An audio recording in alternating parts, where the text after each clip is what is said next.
この番組はご覧のスポンサーの提供でお送りします。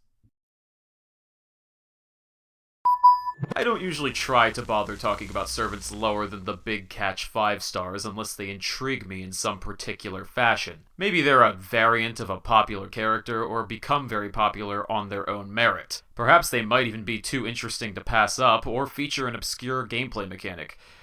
Or they could just have an NP that looks like this. Yeah, I'm sure most people don't expect their historical waifus or husbandos to have a superpower which grants them a laundry list of powers that you'd sooner see on a modern Yu-Gi-Oh card than a gacha-driven mobile game. Then again, given the sheer amount of lore and plot behind the Type Moon universe, perhaps I shouldn't be so surprised. And Delightworks decided to do this twice in a single chapter release. But I'm getting ahead of myself. How does Qin Liangyu even plan to reach such a chaotic noble phantasm? Well, despite having a kit that looks nearly identical to Neja's, the two are very different at the base. While Neja has a standard Lancer deck with average NP gain percentage, Leon, this is what I'm calling her words not mine, has a fairly rare deck for a Lancer, Quick Arts Buster, with an NP gain percentage that actually reaches higher than Neja's. The only difference in their hit counts is in their respective arts cards, but that isn't much of a tragedy when Leon wields two of them.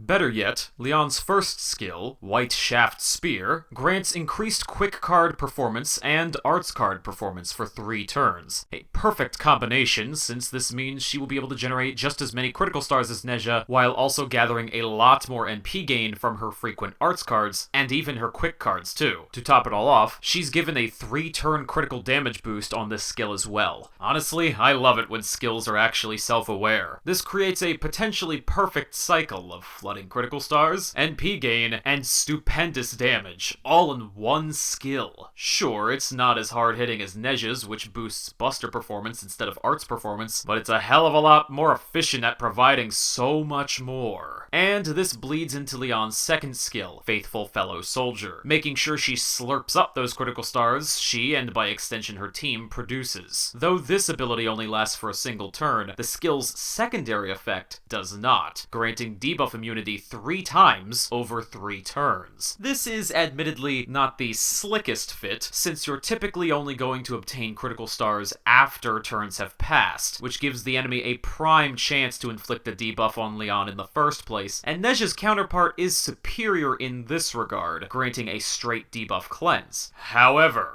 Leon is clearly meant for challenge quests, which are likely to continue inflicting nasty debuffs over time, or when a break bar has been destroyed by her critical strikes thanks to this skill's activation. Thus, this alternative logic redeems the debuff immunity, and, in theory, allows it to swoop past a single debuff cleansing in tactical applications. She can avoid her present condition getting any worse, and then have her current debuffs, if any, leave her system naturally, granting her a clean body for any future debuffs once the 3 immunities have worn out. Did I just blow your mind with all of that info dumping? Sorry. It's just rather necessary that I make it absolutely clear what type of playstyle Qin Liangyu is moving with here before I dissect this crazy noble phantasm she's got. Speaking of which, she also comes equipped with an NP steroid. It's not very large, and it's also very similar to Neja's, but instead of just a single guts over 5 turns, Leon's got a wicked double guts over 3 turns. Unfortunately, they only revive her with 1 HP apiece, but reviving only once somewhere between 1,000 to 2,000 is pretty risky when you consider that most stronger enemies can take that range out in a single strike, and if the RNG's feeling spicy, they'll hit the same unit twice, and then it's definitely over. Not the case with double guts. It's a bit of a stretch for me to say this, but I don't think you would be wrong for leveling this skill first, for increasing Leon's NP gauge by 20% and lowering the skill's cooldown rate to 8 turns at level 10. Partnered with healer and cooldown aficionado Tamamo no Mai, you should be able to abuse this just enough enough to slip out of sticky situations by then and slap it back on soon after alongside a freshly recycled Noble Phantasm. Her first skill only increases her effectiveness and critical damage output by 10% more from level 1 to level 10 anyway, which really isn't that substantial of a gain compared to a mana burst over time. Besides, you won't necessarily need that extra 10% if you manage to start spamming her Noble Phantasm anyway, so I guess it's about time I started dissecting that elephant in the room. Poetry of unavaricious loyalty. Fitting that Leon was a poet during her lifetime because this Noble Phantasm has got quite a text full to digest. This is an arts self-buff meant to either buff the party once she has been struck or debuff the enemy every time she strikes them. So, I'll distribute each of her gathered effects into these two groups to make it easier on you masters. Any time over the course of 3 turns, when she is struck by a normal attack from an opponent, she will inflict that opponent with a 10% critical strength reduction for only 3 of their critical strikes over the course of 5 possible turns. This can stack. Then, from only 3 critical strikes over 5 possible turns, she will heal the party's HP by a certain amount determined by overcharge. This second masochistic effect is the only effect determined by overcharge. Among the sadistic effects, first, any time over the course of 3 turns, any of Leon's normal attacks will inflict her target with 10% decreased defense for only 3 attacks over 5 possible turns. This can stack. Second, 3 of any of Leon's critical hits over 5 possible turns will remove the targeted enemy's buffs permanently. Third, Leon's general attack is increased anywhere between 30% to 50% over 3 turns, determined by her NP level. And best of all, should you manage to spam this Noble Phantasm, you can keep these effects going for even longer and stacked even higher. Good thing she's an arts-based Lancer, am I right? Whew, okay. So yeah, got all that? With all that said, is it worth even having to consider all of these effects? Do you care about class advantage? 皇帝よ、この歌を誉れに思います。この歌があるからこそ、私は命を捧げて惜しくはない。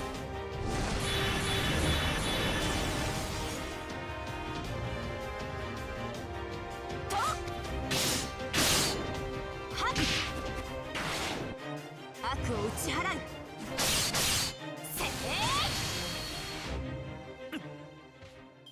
But just when you thought that would be the end of this essay, I have to reel you back in. There are still a few more factors to consider. Like, Leon's max attack is in the bottom tier among 4-star Lancers, while her HP is among the highest tier among 4-star Lancers. Obviously, she can overcome this lopsidedness through her Noble Phantasm, but there will be a significant ladder to climb before you start seeing the truly awe-inspiring damage. This Noble Phantasm also essentially turns Leon into an unconventional single-target atom bomb, but not an AoE spammer like the Valkyries, or an AoE single-target combo like Neja. Again, as a reminder, she is clearly designed to be used for challenge quests with weird requirements and mechanics, long drawn-out battles that are exceptionally tedious. Not recommended for quick, everyday skirmishes, which makes her difficult to recommend even rolling Saint Courts for in general. Think of her as an artsy Houzouin, and given the build-up she needs, the only leg up she has over other single-target Lancers is her significantly higher NP consistency. So much so that you can make Leon work for you as long as you equip her with a craft essence that boosts her NP gain, such as a Fox Knight's Dream or Trick or Treatment, and then team her up with servants who can apply further party NP gain boosts, such as Tamamo or Reshkagal. Thanks to her absurdly high HP stat, you even have a little wiggle room to be kinda goofy and bring along Assassin Emiya to cast Scapegoat on Leon once she's activated her Noble Phantasm to start splashing heals and crit downs on everyone. You don't really need to worry about raising her base attack power too much either, despite her low attack stat, since her Noble Phantasm should take care of that issue all on its own.